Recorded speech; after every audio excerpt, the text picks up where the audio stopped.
di segmen Bincang-Bincang Koop bersama ITC Multifinance, mitra setia Anda.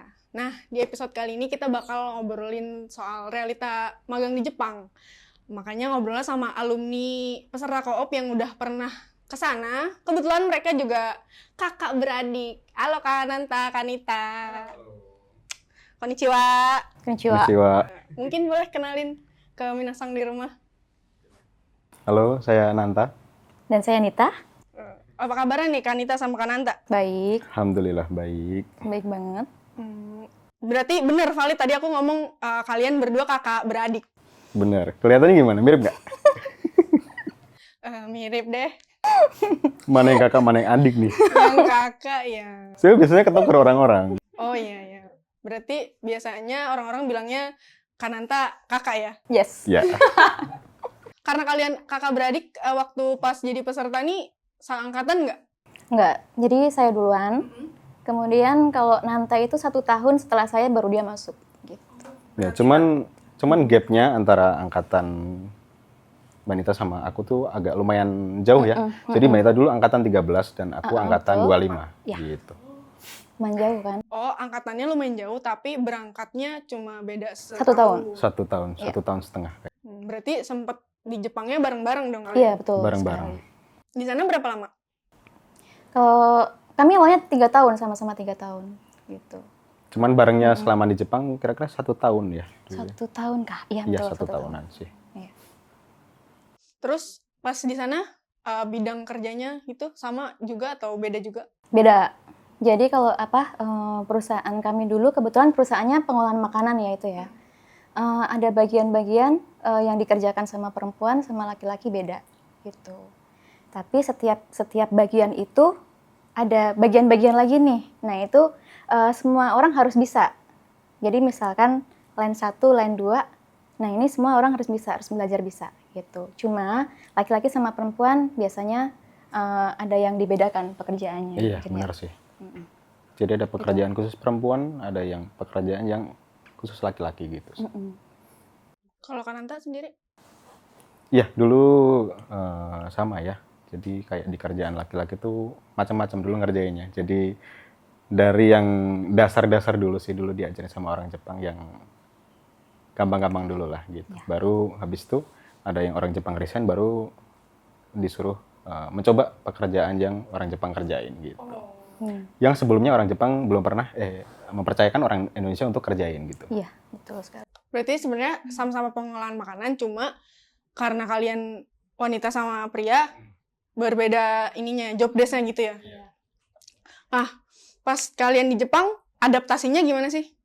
Adaptasi nih, kalau saya dulu kebetulan angkatan pertama di perusahaan tersebut yang belum punya senpai. Senpai itu kakak tingkat. Jadi kami berempat waktu itu orang asing, maksudnya pekerja asing yang dipekerjakan di perusahaan tersebut dari Indonesia itu pertama kali. Jadi agak kesulitan ya waktu itu ya, gitu sih. Jadi mulai dari bahasa, kemudian adaptasinya itu benar-benar kesulitan karena nggak ada yang ngajarin orang Indonesianya kan, gitu. Jadi Kesulitan di pekerjaannya kah atau? di komunikasi atau bahasa itu ya, karena kalau bahasa itu bahasa yang kita pelajari ketika kita belajar di Indonesia sama bahasa ketika kita sampai di sana itu beda gitu. Mereka di Jepang itu sama seperti di Indonesia, mereka punya namanya Hogen ya, atau bahasa daerah atau dialek daerah seperti itu. Mungkin kayak kalau di sini Jawa, Sunda seperti itu. Nah, ketika itu kami di daerah Kesenuma dan mereka punya bahasa sendiri, Hogen sendiri. Nah, itu agak sulit Bahasa atau logat, Kak? Bahasa pun juga beda ya, gitu. Itu kami agak kesulitan, ini apa sih? Ini apa sih? Kemudian mereka kan bicaranya cepat banget ya.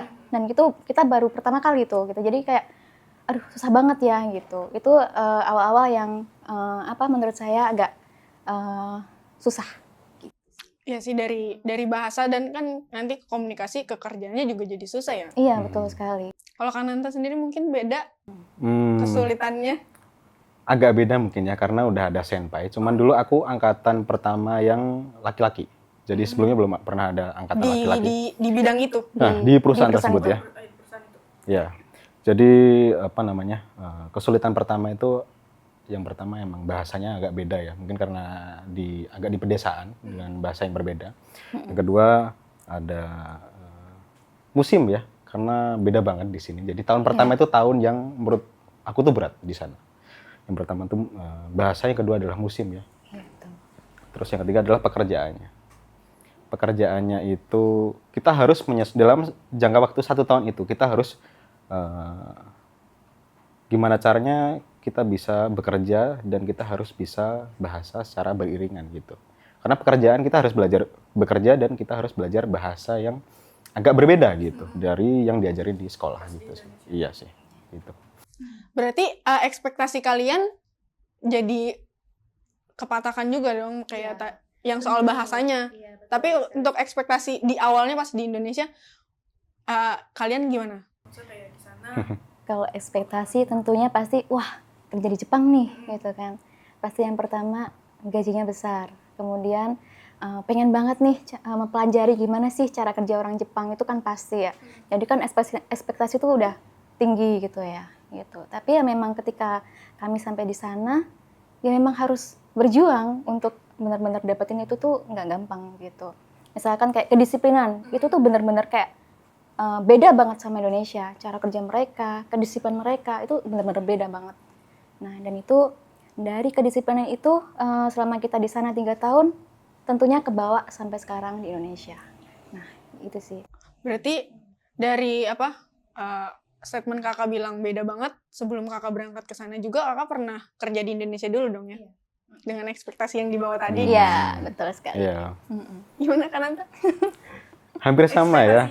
Mungkin bedanya saat itu karena masih muda ya hitungannya ya. Masih itu berangkat ke Jepang itu umur 19.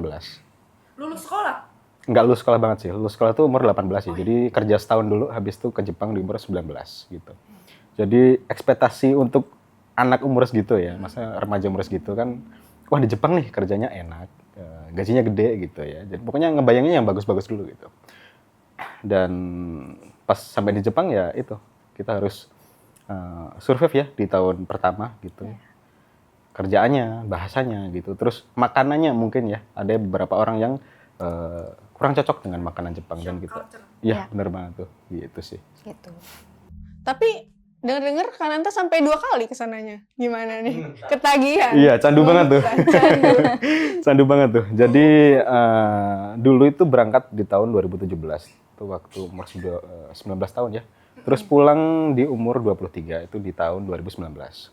Nah, itu kan mau balik ke Jepang, tapi ada corona saat itu. Jadi Tunda? Iya, belum bisa berangkat. Terus bisa berangkat lagi tuh di tahun 2022 sampai 2024 kemarin gitu.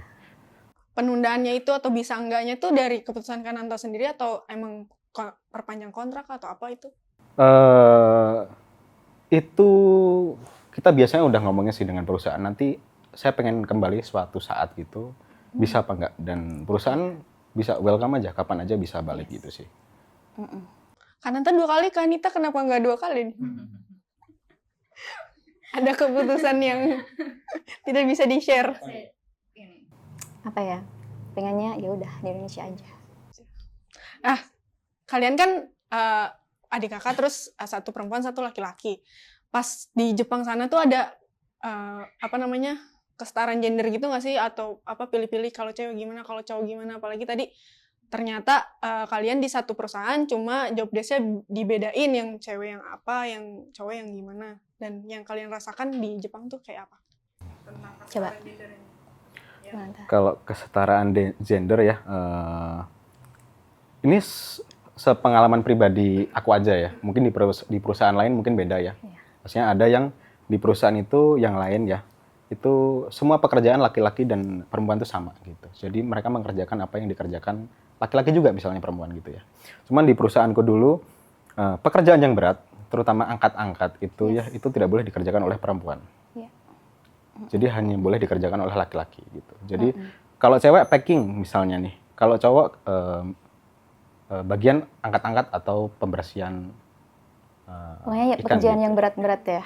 Gitu. Kalau dari segi budayanya gitu, pergaulannya kah atau gimana? Pergaulannya sangat welcome banget ya. Kemudian waktu di sana itu kebetulan sebagian besar itu sudah usianya sudah lumayan ini ya. Jadi seperti ya ibu-ibu, bapak-bapak kayak gitu. Anak-anak remaja itu sebenarnya nggak ada ya. Kayaknya udah Cuma- nggak ada deh. Ada pun cuma 1-2 orang gitu. Jadi kayak mereka itu welcome-nya tuh kayak ke kita itu kayak anak-anak gitu, kayak baik banget, suka ngasih ini, ngasih itu, segala macam, perhatian banget kayak gitu sih. Lumayan ini dong, ngobatin rindu sama keluarga di rumah apa enggak? Apa enggak? Oh, lumayan. Lumayan ya. Jadi orang Jepang itu dia suka menganggap kita kayak anaknya sendiri gitu. Jadi kalau tiba-tiba ngasih makanan atau tiba-tiba ngajak jalan, ayo makan yuk di luar gitu, misalnya seperti itu sih. Dan saya yakin yang lain juga pernah ngalamin seperti ini sih, yang apalagi yang sudah bekerja di Jepang ya, gitu. Hal kayak gini.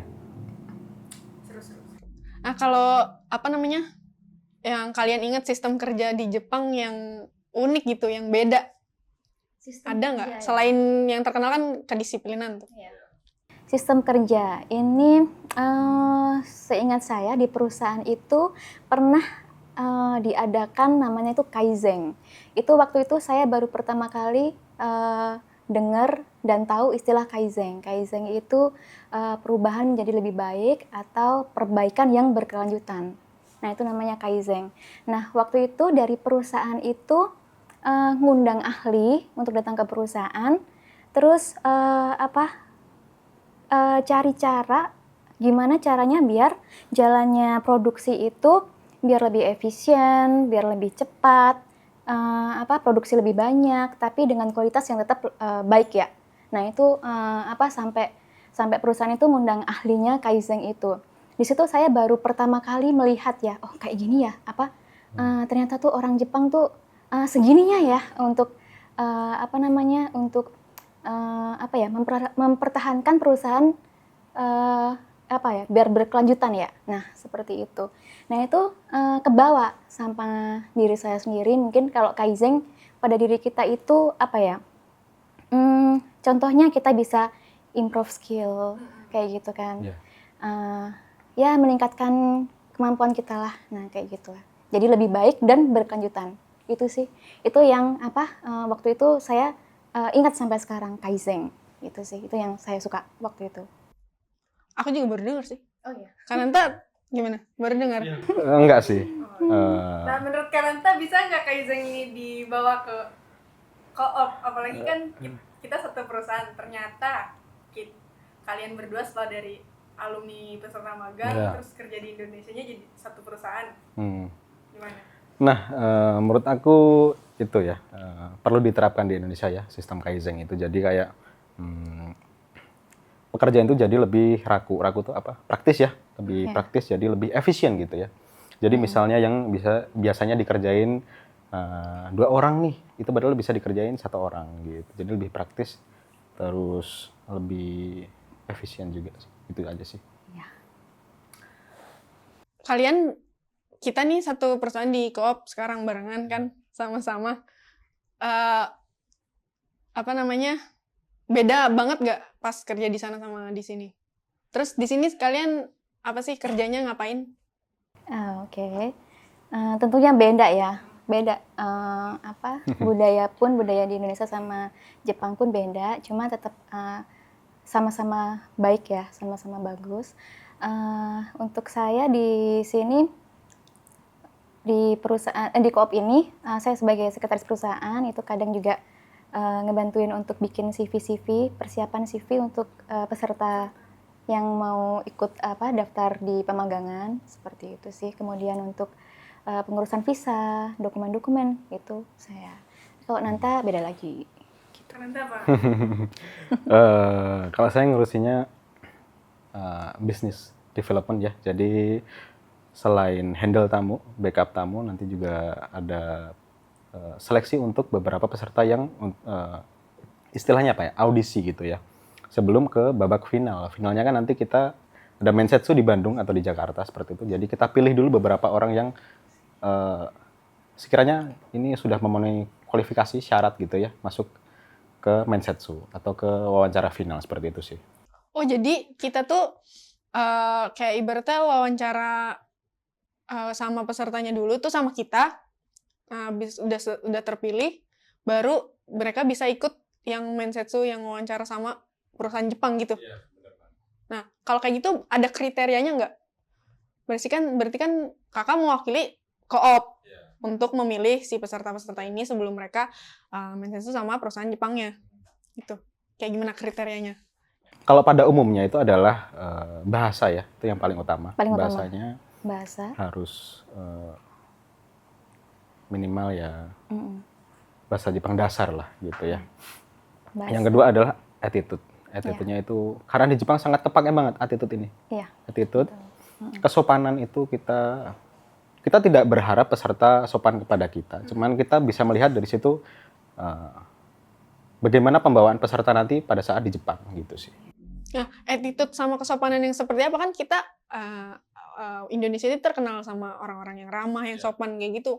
Ada kriteria tersendiri nggak soal attitude-nya nih untuk kerja di Jepang, untuk magang di Jepang? Menurut kalian yang sudah sering wawancara peserta? Atau karena anak-anak Gen Z sekarang agak susah atau gimana mungkin? Enggak, sebenarnya ada poin plusnya. Gen Z tidak selamanya buruk menurutku. Iya sih. Jadi dulu pada saat aku di Jepang, Oh iya, kakak 2 kali gimana iya. nih? Nah dulu itu pada Rasanya saat pertama kali di Jepang dulu kan yang paling kecil kan. Mm-mm. Saat itu umur 19, terus seniornya tuh umur 25 ke atas, maksudnya udah senior lah gitu. Terus yang kedua itu menjadi salah satu yang paling tua gitu kan. Jadi bekerja sama-sama sama adik-adik umuran 18, kelahiran 2005, 2004 gitu ya. Masih muda-muda banget gitu.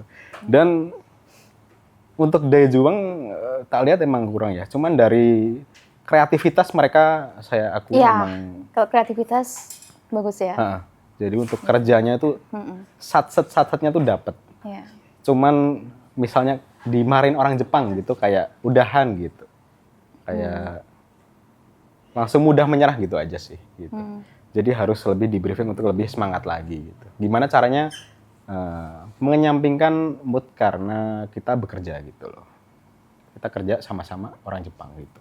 Jadi kita harus nurut dan nunjukin kalau emang bisa gitu. Jadi nggak dinilai dari kerjanya yang satu-satu, cuman daya juangnya juga gitu sih. Kan tadi bahas bahasa, komunikasi gitu, terus sama apa namanya orang-orang di Jepangnya. Nah, gimana kalian ngejaga komunikasinya pas di sana sama yang orang Jepangnya terutama, dan juga sama orang Indonesianya kan juga angkatan-angkatan yang seangkatan yang berangkat juga.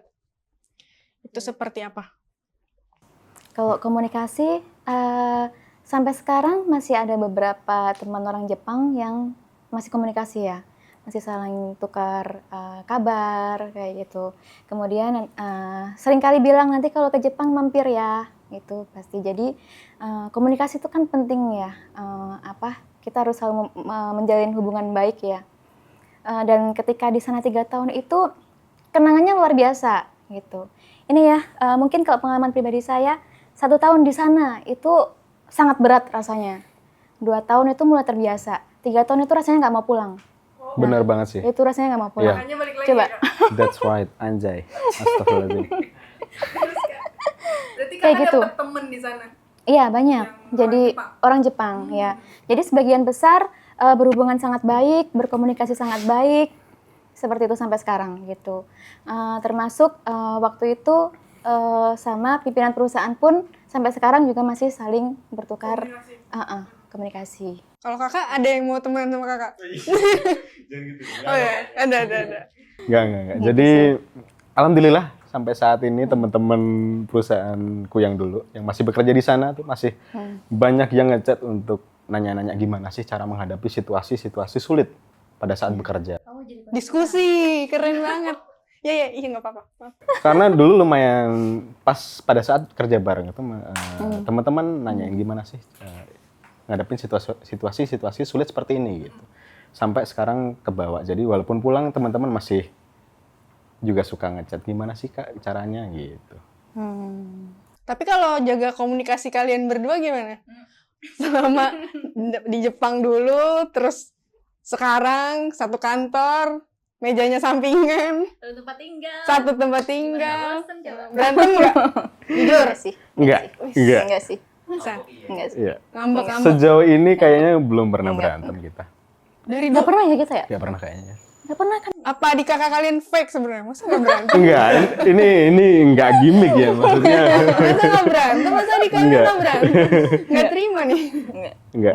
Enggak pernah. Kalau di luar sana tuh kakak adik, mungkin dulu pas kecil iya. Oh iya. Cuman Mm-mm. sekarang udah gede jadi udah Mikir udah Saling support, Ha-ha. saling beneran. apa ya?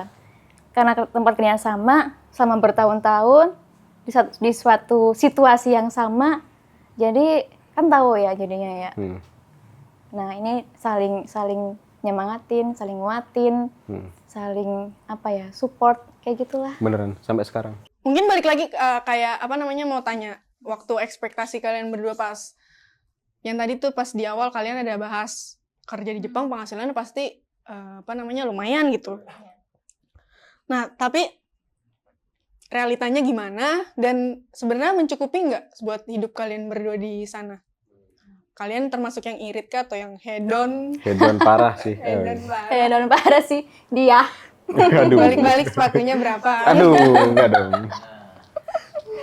Jadi kalau soal penghasilan ya, di sana itu pun juga sama kayak Indonesia, ada masing-masing daerah punya UMK masing-masing ya gitu. Besar kecilnya suatu penghasilan itu tergantung kita kan, yang bisa Benar banget sih. ngatur kan ya. Kalau penghasilannya gede tapi kita nggak bisa ngatur ya sama aja, kita nggak bisa nabung gitu. Jadi waktu itu dengan waktu tahun berapa ya waktu itu saya ke sana, kursnya itu benar-benar masih sedikit.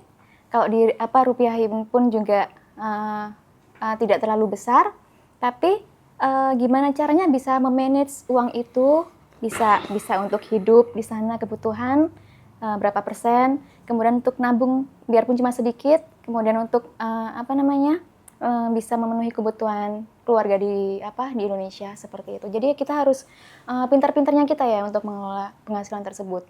Gitu. Jadi mau penghasilan besar atau penghasilan kecil itu tergantung kita. Kita bisa mengatur apa enggak gitu sih.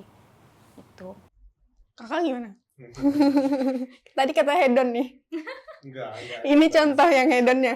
Ayo, kalau mau belanja terus tuh gimana ya Kak?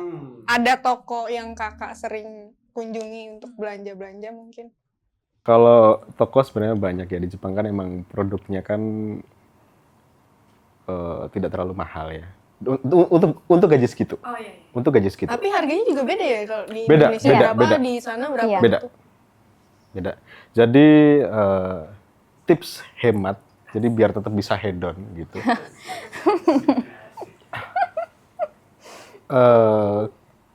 Kalian harus nyimpen beberapa uang untuk kemungkinan kalian akan beli sesuatu gitu sih.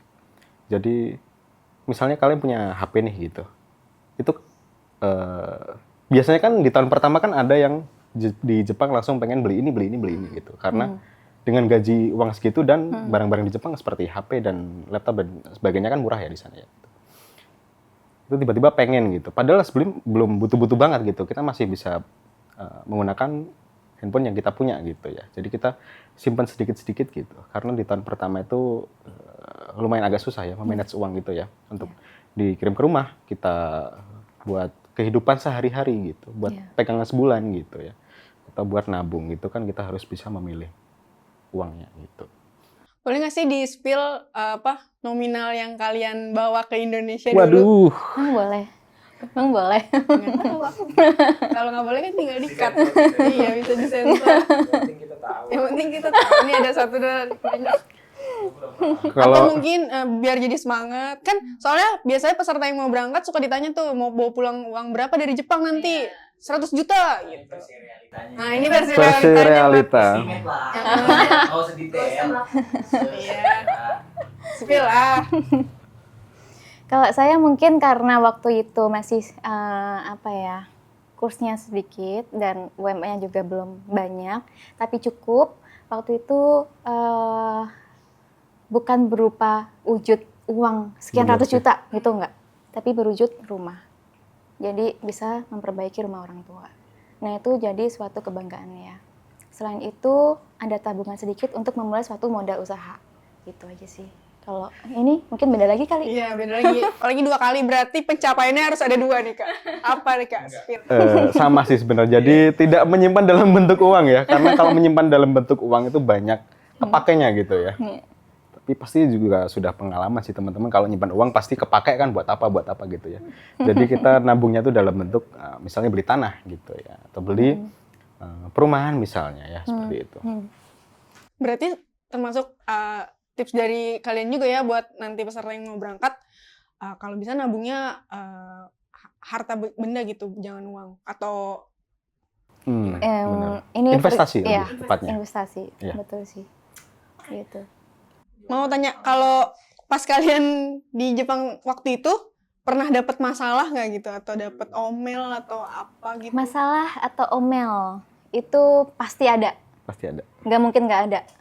Di perusahaan manapun di Jepang pasti ada Benar gitu. banget sih. Apalagi waktu itu kami kan nggak ada yang ngajarin, orang Indonesia yang ngajarin ya.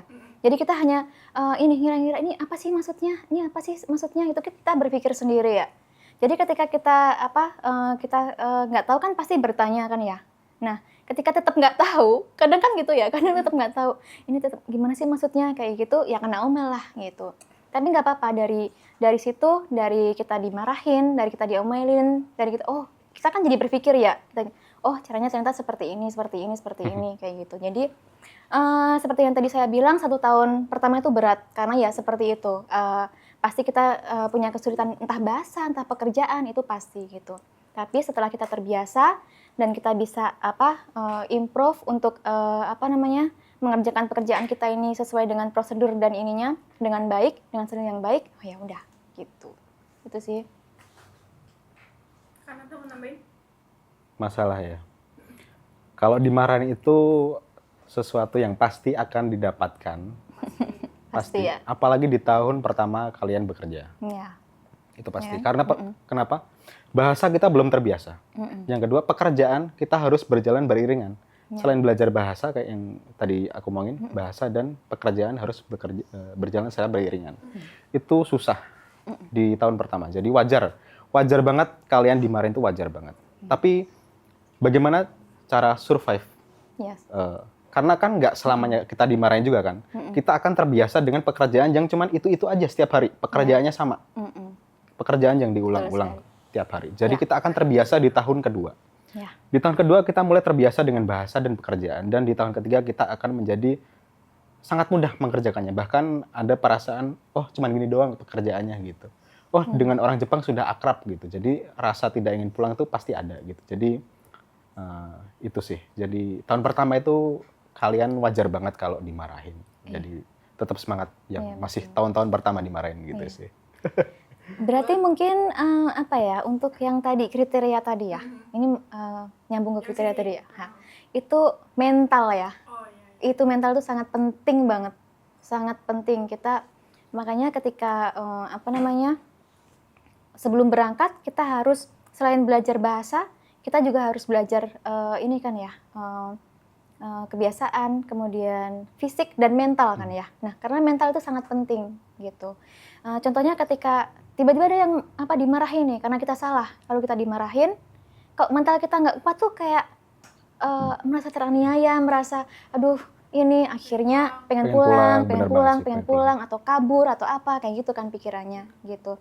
Jadi mental itu sangat penting ya gitu sih kalau menurut saya. Mantap jawaban kalian. Kalau aku mau tanya, sudut pandang kalian tuh karena udah kerja di Jepang, jadi berubah nggak sih? Kan kalian sebelumnya pernah kerja di Indonesia kan? Terus kerja di Jepang, terus sekarang kerja di Indonesia lagi. Dengan bekerja sama orang Jepang yang disiplinnya tinggi dan lain-lain tuh, bisa merubah mindset kalian gitu nggak? Atau sama aja ternyata? Sangat merubah. Iya sih. Iya. Dulu sebelum berangkat ke Jepang sempat bekerja juga kan ya di Indonesia dengan ya udah gini-gini aja, ikutin alur apalah kayak gitu. Kemudian ketika di Jepang sehari-hari terbiasa dengan kedisiplinan, sehari-hari terbiasa dengan sesuatu yang teratur, nah itu pasti otomatis kebawa sampai ke sekarang banget. Termasuk si Kaizen itu tadi, itu menurut saya itu sangat kebawa banget sampai sekarang gitu. Gimana Kak? Kerja sama Gen Z? Waduh, kerja sama Gen Z seru banget sih. Ya. Jadi beda banget kerjanya, sistemnya mereka kreatif banget. Walaupun banyak nangisnya Gen Z ya. Pada saat kerja di Jepang tuh kayak tahun pertama tuh banyak ngeluh gitu ya. Pengen pulang, udah nggak betah gitu. Ya. Tapi selalu bilang ya sama teman-teman ya gitu. Carilah sisi yang kamu sukai dalam pekerjaan. Nggak mungkin semuanya itu buruk ya di pekerjaan. Kalau kamu tidak bisa mencintai lingkungan pekerjaan, kamu bisa mencintai pekerjaan kamu. Nah, jadi misalnya lingkungannya ini toksik gitu ya. Kayaknya aku setuju banget deh. Ya. Jadi misalnya lingkungannya toksik ya, kamu bisa mencintai pekerjaan kamu. Jadi dulu itu yang aku terapkan ya. Jadi setiap aku ngerjain, dulu kan ngerjainnya lumayan beda-beda nih. Ini udah bisa ini, udah bisa ini gitu. Jadi kan lumayan bosanan tuh. Itu ke bawah sampai sekarang gitu ya. Jadi harus mencari sisi menarik dalam pekerjaan. Ya. Gitu. Sistem kerja dan sudut pandang itu yang kakak bawa sampai sekarang. Iya. Cuman bedanya yang kemarin itu adalah pekerjaannya menarik, lingkungan kerja juga menarik. Jadi teman-teman Gen Z benar-benar seru kerjanya. Mereka benar-benar Di Jepang dan di Indonesia? Iya, dua-duanya. Keren sih. Cuman ditambahin aja semangatnya ya, jangan gampang ngeluh aja sih. Mental tadi kan? Iya, benar. Ditambahin. Mental kan? Itu. Mungkin terakhir, harapannya kalian berdua untuk peserta yang mau berangkat atau yang udah di Jepang? Yang mau berangkat ya. Yang mau berangkat itu yang pertama semangat. Itu harus semangat. Kemudian untuk teman-teman yang gagal beberapa kali untuk interview, untuk masuk ke Jepang, itu tetap semangat aja. Nanti pasti bisa. Dan persiapkan bahasa, persiapkan mental yang paling penting nih. Nah itu sih dari saya. Kemudian kalau untuk teman-teman yang sudah di Jepang ya, ini ketika kalian capek kerja, capek banget, merasa dimarahin terus, merasa pekerjaanku kok berat banget, merasa gini gitu. Ingatlah di Indonesia saat ini sedang benar-benar susah cari pekerjaan gitu. Jadi bersyukur banget dapat pekerjaan di Jepang. Berapapun hasilnya harus disyukuri, itu yang paling penting sih.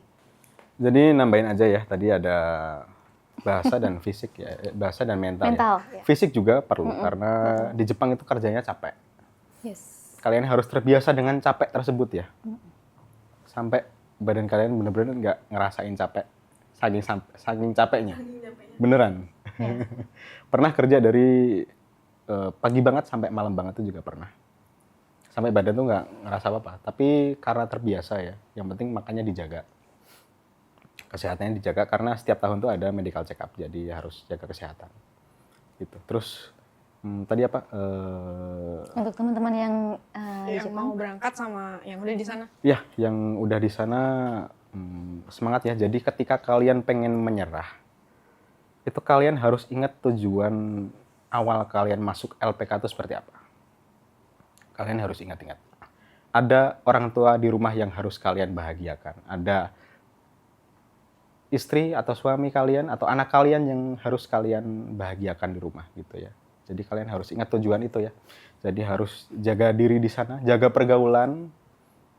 Karena pergaulan di Jepang lumayan, ini dikat aja. Takut banget jawabnya. Ya nggak apa-apa. Waktu itu kita ngobrol-ngobrol sama Pak Bambang bahas pergaulan. Iya. Kalau ini kan realitanya kalian kayak gimana? Ya itu tadi sih, ketika kalian pengen menyerah, ingat tujuan awal kalian masuk LPK. Tujuan kalian ke Jepang itu apa? Membahagiakan, katanya di CV kan membahagiakan orang tua. belajar budaya Jepang. Untuk kalian yang benar-benar suka dengan Jepang ya, mungkin suka budayanya, suka anime atau suka apapun yang berhubungan dengan Jepang, itu adalah motivasi kalian untuk kedepannya seperti apa ya, gitu sih. Jadi harus semangat terus. Tahun pertama emang berat, tapi saya yakin susah tidak akan melulu susah. Pasti ada di mana kita seneng habis itu. Masa iya sih susah mulu kan? Benar. Tepuk tangan penonton. Anita ada nambahin lagi nggak? Udah sih. Oke. Seru banget ngobrol sama temen kantor. Iya. Sebenarnya kita kerjanya deketan ya. Udah, mungkin terima kasih waktunya buat Kak Anita sama Kak Nanta.